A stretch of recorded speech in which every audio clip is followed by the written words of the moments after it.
Awas bahaya laten FPI dan anteknya di Indonesia. Untuk menjaga keamanan, kenyamanan dalam mengamalkan dinul Islam secara kafah dan rahmatan lil alamin.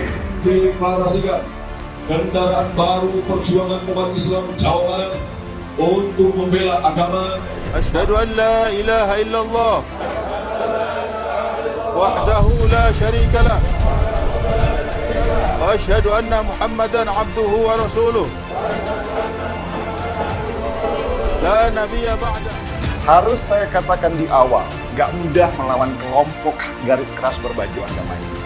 Mereka sudah terlanjur menyebar dan berakar sejak reformasi 1998. Itu kesalahan negara juga sih. Ketika negara dulu membentuk pasukan PAM Swakarsa untuk menghadapi rakyat yang sedang marah.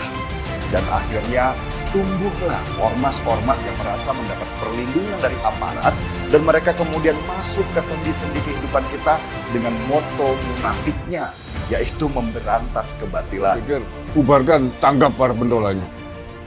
Karena sudah menjadi ormas terlarang. Ormas yang tidak boleh muncul, begitu juga tokoh-tokoh yang tidak boleh muncul di negara ini. Karena membahayakan keutuhan bangsa dan negara.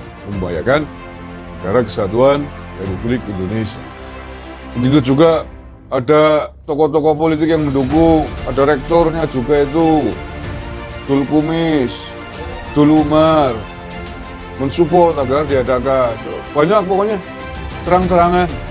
FPI yang dikomandani Rizik Syihab ini kemudian membesar dan berkembang di daerah-daerah. Mereka ini mirip preman, tetapi berbaju agama. Kader-kadernya juga bukan para santri yang paham agama, tetapi preman pasar, anak-anak geng motor, pengangguran, dan orang-orang yang suka dengan kekerasan. Di antara mereka juga ada yang suka mabuk-mabukan, ada bandar narkoba, dan biasanya mendapat jatah keamanan dari pub-pub yang menjual minuman keras. Hanya karena mereka suka pakai baju agama, orang menganggap apa yang mereka perbuat itu selalu benar.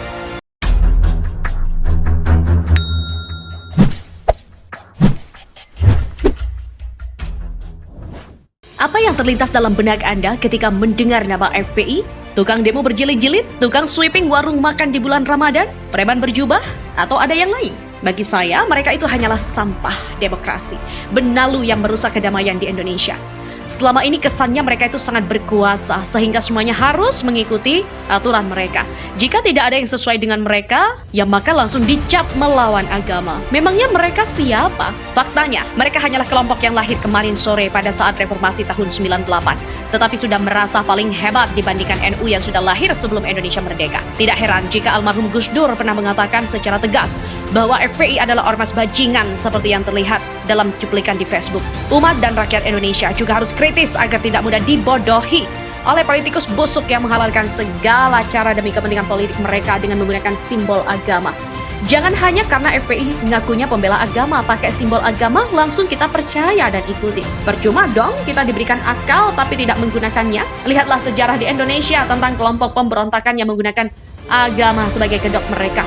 Negara Islam Indonesia atau NII, atau sering juga disebut dengan Darul Islam atau DI, adalah kelompok Islam di Indonesia yang bertujuan untuk membentuk negara Islam di Indonesia yang dimulai pada tanggal 7 Agustus 1949 oleh Sekar Maji Marijan Kartosuwiryo di Desa Cisampah, Kecamatan Ciawiligar, Kawedanan Cisayong, Tasikmalaya, Jawa Barat.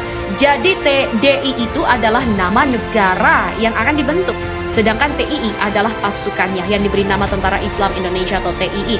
Sehingga sering disatukan menjadi DITII. Kalau dilihat sekilas ya gerakan yang membawa nama agama ini seperti gerakan untuk membela agama.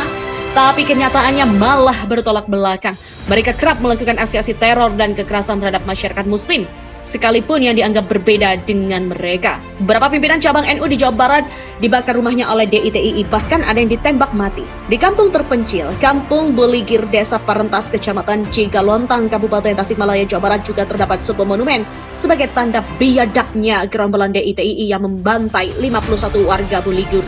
Bahkan Idam Khalid yang merupakan ketua PBNU 1 juga sempat ingin dibunuh oleh segerombolan pemberontak DITII ini. Sama seperti FPI bukan? Yang katanya pembela agama dan ingin menegakkan NKRI bersyariah. Saat FPI tidak memiliki senjata saja, mereka sudah bertindak sewenang-wenang. Dan mereka berani minta senjata api kepada TNI Polri dengan dalih membela Rohingya.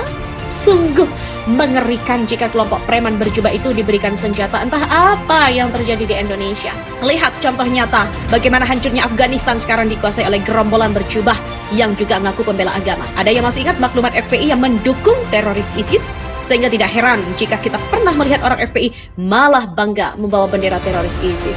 Sudahlah, baik teroris ISIS, Al-Qaeda, HTI, FPI, semuanya sama, yaitu menggunakan simbol agama, mengklaim dirinya sebagai pembela agama, tapi kelakuannya malah merusak agama itu sendiri. Inilah penista agama yang sebenarnya, karena menggunakan agama demi kepentingan politik duniawi kelompok mereka sendiri. Itu sebagian kecil yang ketahuan, masih banyak provokasi serupa yang belum ketahuan.